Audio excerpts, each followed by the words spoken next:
കുട്ടി ഇപ്പൊ 8ാം ക്ലാസ്സിലാണ് പഠിക്കുന്നത്. പക്ഷെ ആൾക്ക് പഠിക്കാൻ ഭയങ്കര താല്പര്യക്കുറവാണ്, ഇരിക്കാൻ മടിയാണ്. പിന്നെ ആണെങ്കിൽ നമ്മൾ കുറെ നേരം പിടിച്ചിരുത്തി എന്തെങ്കിലും പറഞ്ഞു കൊടുത്താലും ആൾക്കൊന്നും മറ്റുള്ള കാര്യങ്ങൾക്കൊക്കെ ബോൾ കളിക്കാനായാലും അതൊക്കെ ഭയങ്കര ഇഷ്ടമാണ്. ബന്ധുക്കൾ വന്നാല് എല്ലാവരോടും നല്ല ആക്റ്റീവാണ് ആളെ കയ്യിലെടുക്കും, സംസാരിച്ചിട്ട് ഒക്കെ നല്ല ആള് സ്മാർട്ടാണ്. മറ്റുള്ള കാര്യങ്ങൾക്കൊക്കെ ഓക്കെയാണ്, പഠിക്കാൻ മാത്രം പിന്നോട്ടാണ് അല്ലേ? അതെ അതെ. എന്തുകൊണ്ടായിരിക്കും?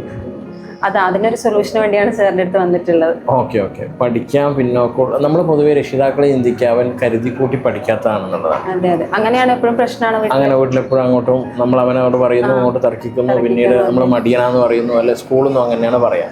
സത്യത്തിൽ നമ്മൾ ലേൺഫിഡൻസിൽ ഒരു 3000-ലധികം ഇത്തരത്തിലുള്ള കുട്ടികളെ കൈകാര്യം ചെയ്തതിൽ നിന്ന് എനിക്ക് മനസ്സിലായത് കുട്ടികളിത് കരുതിക്കൂട്ടി ചെയ്യുന്നതല്ല, അവർക്കിത് ഉൾക്കൊള്ളാൻ പറ്റുന്നില്ല. അപ്പോൾ എന്താണ് പ്രോബ്ലം എന്ന് നമ്മൾ റിയലായി തിരിച്ചറിയണം, അതിനൊരു അസസ്മെൻറ്റ് ചെയ്യാം.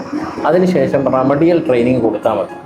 നിങ്ങൾ കുട്ടീനെ ഓൺലൈനായിട്ട് തന്നെ ലേൺഫിഡൻസ് ട്രെയിനിങ് കൊടുക്കുന്നുണ്ട്. അതുകൊണ്ട് ഇവിടെ ഓഫീസിലേക്ക് കൂട്ടിക്കൊണ്ടേണ്ട ആവശ്യമില്ല. നമ്മളൊരു സമയം തരും, അത് ഫ്രീ ആയിട്ടൊരു അസസ്മെൻറ്റ് നടത്താം. അതിലൂടെ നമ്മൾ ടീച്ചർ മനസ്സിലാക്കുക എന്താണ് കുട്ടിക്ക് അക്ഷരം വായിക്കാൻ അറിയാത്തതാണോ, അല്ല എഴുതുന്ന സമയത്ത് പേന പിടിക്കുമ്പോൾ കൈവേദനിക്കുന്നതാണോ, എന്താണ് കാരണമെന്ന് ടീച്ചർമാർ തിരിച്ചറിഞ്ഞതിന് ശേഷം അതേ റെമഡിയൽ ടീച്ചേഴ്സിനെ നിങ്ങൾക്ക് അതിൻ്റെ സൊല്യൂഷൻ തരും. ചിലപ്പോൾ 10 ദിവസം പഠിപ്പിച്ചാൽ മതിയാവും, ചിലപ്പോൾ 1 മാസം പഠിപ്പിക്കേണ്ടി വരും.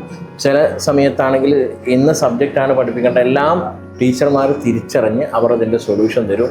പഠന പിന്നോക്കാവസ്ഥയ്ക്ക് സമ്പൂർണ്ണ സൊല്യൂഷൻ ലേൺഫിഡൻസിൽ തന്നെ ഉണ്ട്. അതിനിവിടെ കുട്ടീനെയും കുട്ടി എല്ലാ ദിവസവും വരിക, നിങ്ങളിവിടെ വെയിറ്റ് ചെയ്യുക, അതിൻ്റെ ആവശ്യമില്ല. നമുക്ക് ഓൺലൈൻ സർവീസ് ഉണ്ട്. ലോകത്ത് എവിടെ നിന്നും നിങ്ങൾക്ക് ആ പ്രശ്നം പരിഹരിക്കാം.